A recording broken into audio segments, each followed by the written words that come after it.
Hi guys, a question I get asked a lot is how far should I stand from the golf ball? It's a really good question and I want to address that with you now.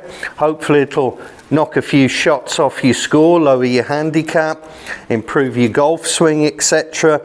Now this thing, the golf club, dictates so much within how we prepare our setup prior to making our golf swing.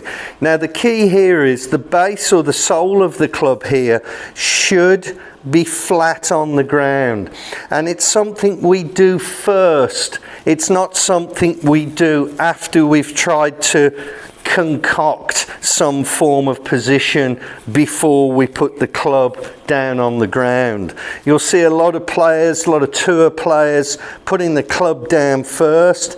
That's a really big key, putting it flat on the ground. That club now is ready for me to marry my address position to the club. And that gives me a distance from the ball to me. And it's exactly the same if we've got a sand iron or a driver. It's just a longer shaft which is coming away at a slightly different angle. So if we put the club down first, flat on the ground, that will dictate the distance that I can now stand up to the ball. The second point, which isn't mentioned, I don't think a lot, is where the butt end of the club is in relation to the ball. Now, when we take a setup, it's really important that the butt end is level with the ball.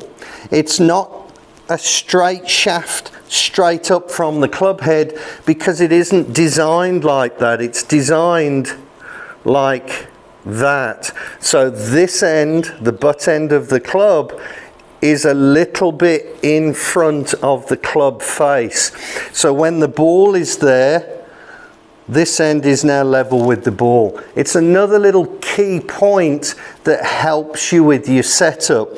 So not only do we put the club down first, flat on the ground, that gives us our angle and our distance, but likewise we don't want to be here when we grip the club, and we don't want to be too far forwards when we grip the club. We want the club like so, with this end what we would call covering the ball. Go and give this a try. I'm sure it will help you. It's absolutely logical, correct. Just take a moment to do it. It's very easy to neglect these little bits and bobs, but I can assure you this will help your golf swing. Anyway, if you like the content, hit the subscribe button, like, share and all of that stuff. And until next time, thanks very much for watching.